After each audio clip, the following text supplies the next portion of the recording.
Labukas, sveikinuosi iš Kalpės, Ispanijos apartamentų, į kuriuos atsikrausčiau prieš vieną dieną, tai yra vakar.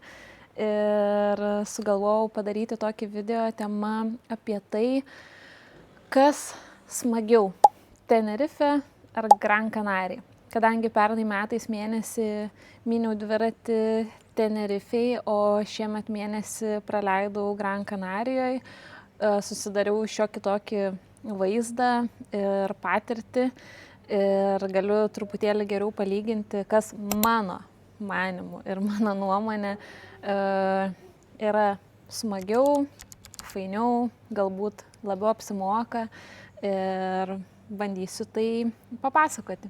Tai prieš pradedant video ir keliaujant į visus dalykus, kviečiu nepamiršti paspausti subscribe mygtuko, pamėgti šitą video ir būtinai pakomentuoti po video, ar esat buvę vienoj ar kitoj saloj, o gal buvot abiejose ir galit man paprieštarauti, arba kaip tik galbūt sutinkat su mano nuomonė. Tai pasidalinkit komentaruose ir keliaujam į video. Taip, tai pirmiausia noriu šiek tiek papasakoti gyvenimo sąlygas, kokiomis gyvenau Tenerifei ir kokiomis gyvenau Gran Canarijoje, kad būtų tiesiog galima galbūt geriau įsivaizduoti, dėl to, nes nebuvo nei identiškos sąlygos, tai dėl to galbūt trupučiuką sudėtingiau yra palyginti abi vietas, bet tiesiog pasidalinsiu, kaip gyvenau, kokia buvo mano patirtis ir panašiai. Tai pirmiausia, kalbant apie Tenerife. Tenerifei gyvenom 5 suaugę ir dar 2 vaikai. Gyvenom gana tokiuose erdviuose dideliuose apartamentuose. Ir kadangi mūsų buvo daug ir mums pavyko susirasti apartamentus, kuriuos galėjom užsisakyti visam mėnesiui, tai gavosi iš karto gerokai pigiau. Ir iš esmės žmogui gavosi, aš dabar tiksliai nebeatsimenu, bet gal apie 300 ar 400 eurų visas mėnuo. Gyvenom mažam miestelį Golf de Sur, jisai pietuose. Šilta, geras oras, viskas labai fainiai, tik tiek, kad miestelis gana mažas ir ten, kad įsigyti ar nuvažiuoti ten, nežinau, iki Lidl ar iki kitos didesnės parduotuvės, tai būtinai reikėjo mašinos, tai mes nuomavomės ir mašiną. Gran Canarijoje 2 savaitės gyvenom vienose apartamentuose, tai 2, tai 3. Ir po to dar 2 savaitės su trupučiu gyvenom kitose apartamentuose 2, tai gavosi maždaug 1200 eurų visą mėnesį, tai gerokai brangiau. Tai jau kalbant apie skirtumus, manau, kad Gran Canarija yra brangesnė vieta, galbūt dėl to, nes mes Gran Canarijoje gyvenom Maspalomas mieste, tai jis yra gerokai didesnis, gerokai daugiau turistų ir, tikriausiai patrauklesnis, bet tiesiog man žiūrint variantus, tarkim, ten Booking'e ar kitur, aš tiesiog neradau nieko pigesnio.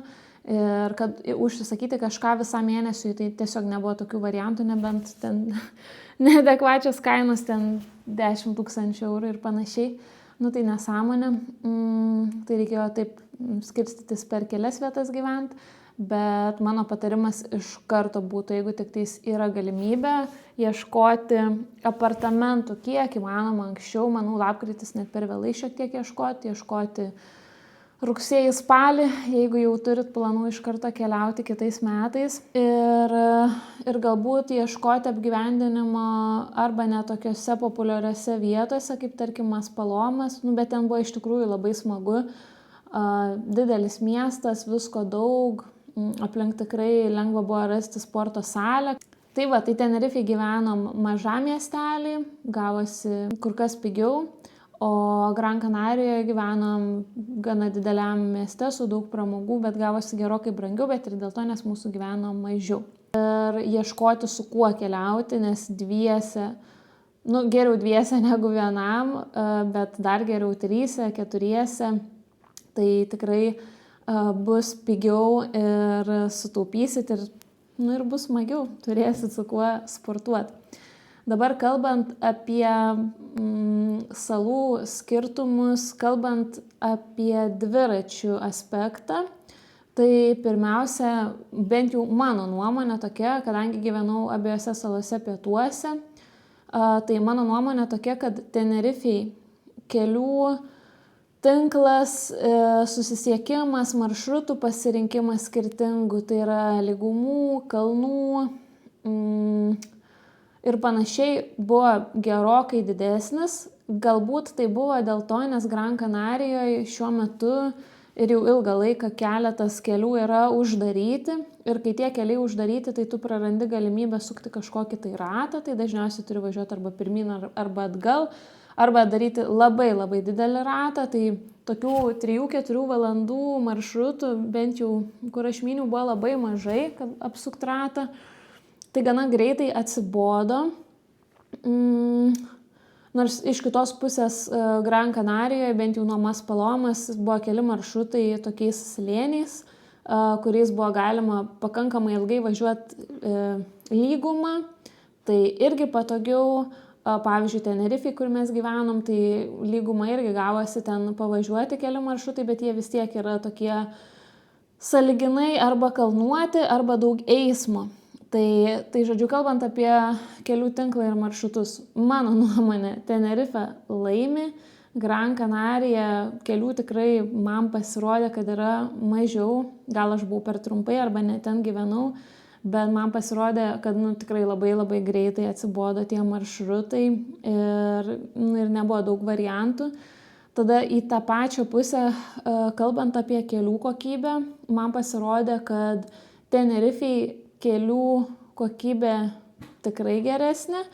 Neteko niekur važiuojant susidurti, kad būtų kažkokio tai žvyro ant asfalto, ar kad asfaltas būtų kažkoks duobėtas, ten nežinau, nelabai saugu gal būtų leistis dėl duobių, ar tai dėl žvyro, dėl smėlio. Tikrai iš vis net nebuvo nei karto kažkokio tokio susimąstymo, kad danga yra nefaina, pavojinga ar tai nekokybiška. Bet Gran Canarijoje tokių momentų buvo, man iš karto šiai buvo pirmas įspūdis išvažiavusi pirmą raidą, ar gal į antrą, kad netgi tas asfaltas, net jeigu jisai ir be duobių ir toks gana lygus, bet jisai vis tiek toksai atrodo akmenukais išpiltas ir tu važiuoji ir vis tiek tave taip purta, drebina. Tai, pasijautė man šitas dalykas. Aišku, tikrai nedaug tų kelių Gran Canarijoje buvo blogų, bet tai bendrai paėmus, tai mano nuomonė, Tenerifei tikrai kokybė kelių buvo geresnė.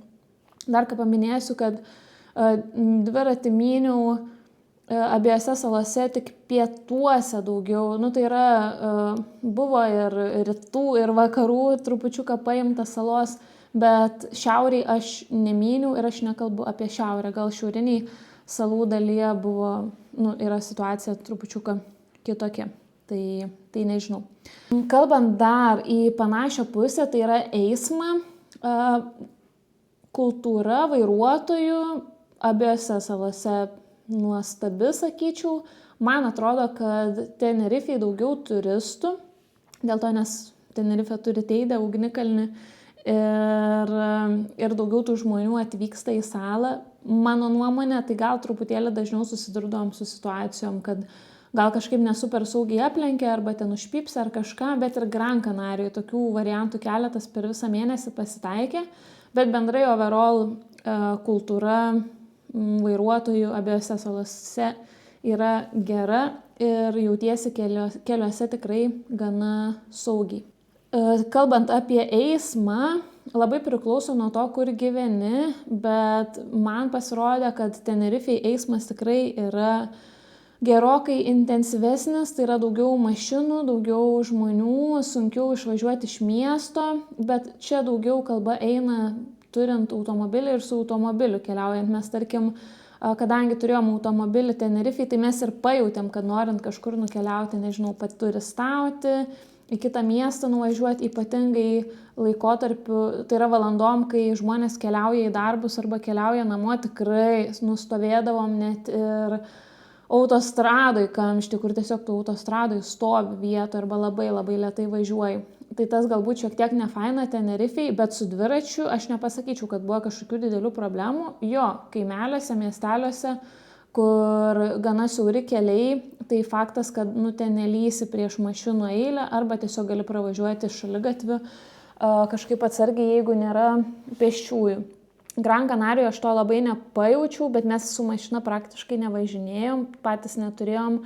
O jau kai važiuodom kažkur pavalgyti ar kitur, tai nesusidūrėm su kažkokiais kamščiais, tai čia gal kas planuojat daugiau turistauti arba su mašina kažkokias vietas aplankyti, tai Tenerifei tikrai reiktų galvoti, kad išvykti ir vykti namo geriau ne piko valandom, nes tikrai gana ilgai stovėsit kamščiuose ir mano rekomendacija tikrai neapsistoti tose pagrindiniuose miesteliuose, ten Costa Deche, kokie ten dar, ar tai Las Amerikas, ar tai Los Gigantes, gal ne taip, nežinau, bet man atrodė, kad Adechi labai daug mašinų, labai daug eismo, o piečiausioje daly tai Costa de Silencio, ar tai Golf de Sur, arba El Medano. Nežinau, ar teisingai sakau pavadinimus, mašinų kaip ir mažiau, tik El Medano reiktų įsvertinti, kad ten labai dideli vėjai ir kaip ir Gran Canarijoje. Rytinė salos dalis yra labai stipriai vėjuota, tai aš gal rytinės dalies su dviračiu saloj privengčiau. Kalbant apie orus, apie klimatą, iš tikrųjų šiaip dėl ko mes renkamės ar paskutinius metus rinkomės žiemot vieną mėnesį Kanaruose, tai būtent dėl orų, dėl to, nes Kanarų salos yra visai kitoj klimato juostoje nei kad, tarkim, ta pati Ispanija. Tai Kanaruose tikrai labai šilta, labai sausa, labai saulėta. Pasitaikydavo, aišku, ten tokių dienų Gran Canarijoj mums pasitaikė labiau vėjuotų ir sukalimą, tai tokiam smėlio audrom kelios dienos. Bet bendrai oras tai nuostabus, kadangi neseniai atvykau į žemyninį Ispaniją, kelias dienas buvau Denijoje ir dabar esu Kalpiai, tai kūnas šiek tiek ir protas yra šokiruoti, negauti ir nematyti tos saulės kiekvieną dieną, kiekvieną akimirką, tai sunku truputėlį yra iš to klimato grįžti į realų pasaulį ir į tą lietų ir į debesis, bet Kanaruose šito išvengsit ir tikrai labai rekomenduoju ten keliauti ir viską apsvarstyti. Tada kalbant apie gal patį nukeliavimą į vieną ar kitą salą, tai viskas gana panašu. Skrydžio bilietai priklauso kokiais skrydžiais norit skrist. Pavyzdžiui, mes pernai metais į Tenerifę skridom netiesioginiais, o skridom su persėdimu, o šiemet į Gran Canariją aš skridau tiesioginių skrydžių iš Vilniaus su Air Balticu į Gran Canariją. Tai galiu pasakyti, kad kainos prasme buvo labai panašiai. Aš į Gran Canariją tiesioginius skrydžius pirkau irgi iš gana anksti, ten per išpardavimą skrydžių, tai gavosi į vieną pusę, kadangi pirkau iš pradžių tik į vieną pusę ir tik vėliau pirkau bilietus ne į Lietuvą, o į Alicantę, nes atskridau į Ispaniją, tai žodžiu, gavosi man pigiau negu kad skristi į Lietuvą, bet žodžiu, į vieną pusę bilietai į Gran Canariją buvo 175 eurai, plus dviratis ten apie 50 eurų, kažkas tokio. Tai aš manau, kad už kokius 4-50 100 eurų buvo galima nuskristi tiesiogiai iš Vilniaus per 6 valandas. Tai skrydis toks gana ilgas, bet tikrai galima ištvert ir verta. O į Tenerifę skridom su persėdimu, kaina gavosi panaši, gal šiek tiek į Tenerifę gavosi pigiau su persėdimu, bet mes išskridom anksti ir atskridom vėlai vakare. Tai tą dieną jau nieko nebenuveikėm, o su skrydžiu į Gran Canariją, kadangi skrydis buvo 4 ryto, mes atskridom vietos laiku 8 ryto, tai dar turėjom visą dieną. Aišku, ta diena tokia gal neproduktyvi, nes būni be miego, bet jeigu norisi išlošti tą vieną dieną, tai tikriausiai geriau skristi ryte ir arba su tiesioginiu, arba su kažkokiais ankstyvais skrydžiais, kad turėtų dar vieną dieną. Su Tenerife pasisekė, gyvenom erdviai, pigiai ir turėjau kompaniją visą laiką, o Gran Canarijoje buvo taip, jog 2 savaitės gyvenau vienose apartamentuose, gyvenom tai 2, tai 3, pagrindė 3, o kitose apartamentuose dar 2 savaitės su trupučiu gyvenom su Daiva 2. Tai gavosi per 2 apartamentus, mažiau žmonių apartamentuose. Tai jeigu sakiau, kad Tenerife kainavo 300 ar 400 žmogui visas mėnuo, tai man gavosi visas mėnuo Gran Canarijoje 1200 eurų. Tai gerokai brangiau. Tai man pirmas įspūdis susidarė toksai, kad Gran Canarijoje yra daug brangiau. Kalbant apie pačias salas ir jų pramogas ar tai kraštovaizdį, gal man šiek tiek sunku šitą vietą komentuoti, dėl to, nes kai mes buvom Tenerifei, tai mes buvom su Jonu ir turėjom ir atostogas paskutinę savaitę ir mašiną, tai mes visai apkeliavom pietinę pakrantę, buvom ir šiauriai. Ir buvom Teidėj, ne tik kilom su dviračiu, bet ir kilom su mašina, ėjom į haiką, tai atrodo tikrai daug vietų labai pamatėm. Ir iš tikrųjų sala labai nuostabi. Man gal vienas iš dalykų, kodėl man labiau šiek tiek patinka Tenerife iš to kraštovaizdžio pusės nei Gran Canarija, dėl to, nes tikrai jaučiasi... Tikrai faina yra matyti tą ugnikalnį, tą Teidę, kiekvieną rytą gali jinai būti skirtinga, vieną rytą atrodo, kad jinai yra tiesiog ranka pasiekiama, mėlynas dangus ir nei sniegelio nieko, kitą rytą atsikeli ir matai, kad apsnigta Teidės viršūnė, tai supranti, kiek aukštai tas ugnikalnis kalnas yra ir tikrai kažkokia tai turi didybės tokį jausmą, nežinau. Gran Canarijoje aš to visiškai nejaučiau, nors Gran Canarijoje yra Pico de las Nieves viršūnė. Jinai yra, jeigu neklystu, daugiau nei kilometrų aukščių žemesnė, nors su dviračiu irgi negalima užkilti labai aukštai į Teidę, ten gaunasi gal 2,2 aukštis, kur aukščiausiai galima užkilti, o ten norint aukščiau jau reikia kilti su keltuvais ir su dviračiu nebeužkilsi, bet ką noriu pasakyti, kad vaizdas tiesiog matyti iš tolo, tikrai faina matyti tą Teidę.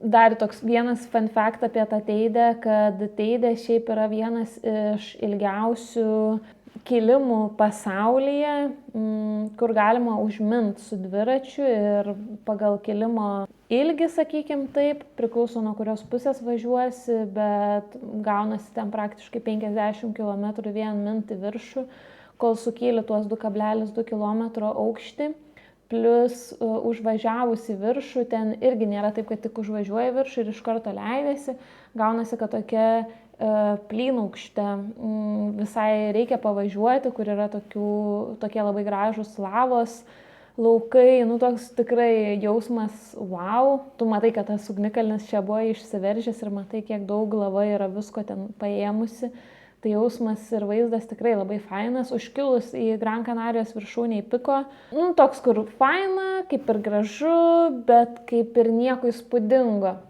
nors pavyzdžiui, man labai patiko Gran Canarijoje Mogano, kaip čia pasakyti, regionas toksai, labiau vakarinės salos dalis, ten tikrai buvo nuostabus vaizdai, nuostabus keliai, tikrai labai gražu ir gražus pakrančių miesteliai. Man gal pakrančių miestelis Puerto Mogan buvo labai gražus, nors aš tik su dviračiu ten kartą pravažiavau. Bet labai man patiko ir padarė tokį didelį įspūdį, kur Tenerife aš nelabai gal mačiau tokio faino miestelio. Daug čia visko pripasakojau, tikriausiai daug visko ir pamiršau, ką norėjau pasakyti. Mano nuomonė, ir tai tik mano nuomonė, gal jūsų patirtis visai kitokios, o galbūt jeigu keliausi, tai galbūt jūsų patirtis irgi bus kitokia. Tai man pasirodė, kad Tenerife yra pigiau, bent jau apgyvendinimo prasme, ir šiaip daugiau variantų buvo, kur apsigyventi, nes mes turėjom iš ko rinktis, bet gal tai dėl to, nes mažas miestelis sąlyginai, o nedidelis miestas kaip Maspalomas, tai man patiko, kad Tenerife buvo pigiau. Pats Maspalomas miestas Gran Canarijoje gali turėti omeny, nežinau, aš kai tik atvykau šitą dalyką sužinojau, Ir čia man tai nei geras, nei blogas dalykas, tiesiog dalykas, fun fact toksai, kad pats Maspalomas miestas, kurį labai mėgsta dviratininkai, yra vadinamas gėjų sostinė, ten yra žiauriai daug gėjų, net ir sporto salėje sportuojant atrodydavo, kad praktiškai vien vyrai ir visi tokie labai mylintis save, kas nėra blogai, tiesiog tokie, kur gal tu nesi gal įpratęs jų matyti Lietuvoje. Tai va, žodžiu, toks dalykas, jeigu kažkam įdomu nauja patirtis ir nauja aplinka, tai tikrai Maspalomas dėl to labai įdomus ir labai fainas miestas. Tai aš jeigu dar kartelį kitą žiemą keliaučiau kur nors, kur šilta ir norėčiau pražiemoti bent 1 mėnesį, tai manau, kad kitą kartą rinkčiausi Tenerife. Pagrinde tai dėl platesnio kelių tinklo, dėl Teidės, įvairesnių maršrutų, geresnių kelių, tikriausiai geresnės nuomos kainos, bet jeigu nerasčiau nuomos gerą kainą arba tarkim ieškočiau apartamentų ir rasčiau tikrai geresnę kainą Gran Canarijoje, tai gal keliaučiau į Gran Canariją, nes irgi ten viskas gerai, gal šiek tiek atsibodo man jau tie patys maršrutai ir jau toks, kur jau sunku yra kažką tai daug naujo pamatyti, jau pravažinėjus ten kelias savaitės, bet, manau, Saulė atperka viską.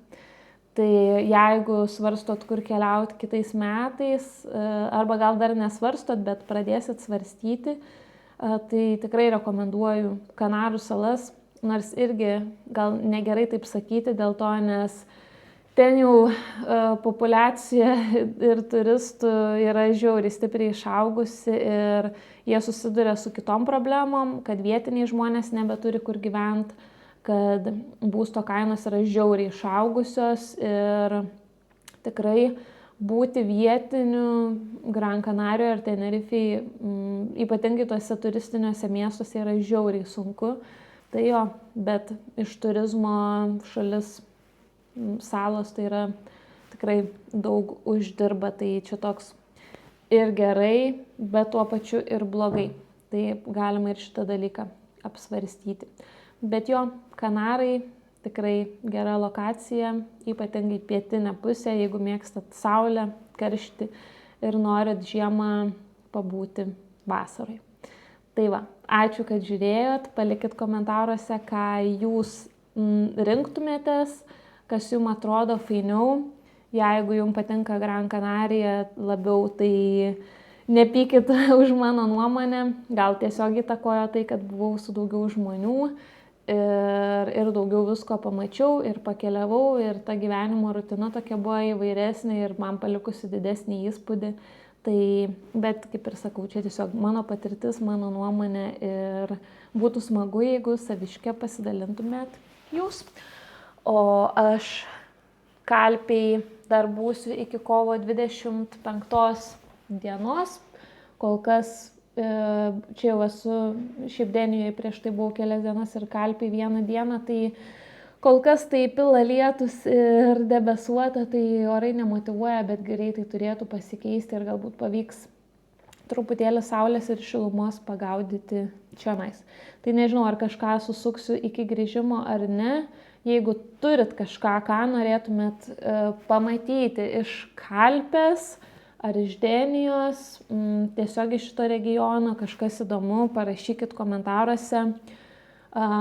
Neturiu aš labai daug kažkokių genialių idėjų, ką jums parodyti ir ką jums papasakoti. Atrodo, čia ta kasdienybė tokia gana nuobodi, kadangi iki pat dabar atostogavau paskutinės 2,5 savaitės, tai realiai rutina tiesiog valgai, sportuoji, kažkokį tai turinį, kontentą pafilmuoji, pamontuoji, eini miegot.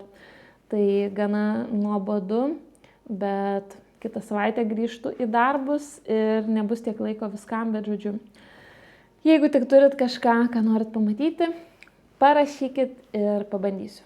Tai va, nepamirškit pasubscribint ir iki kito karto.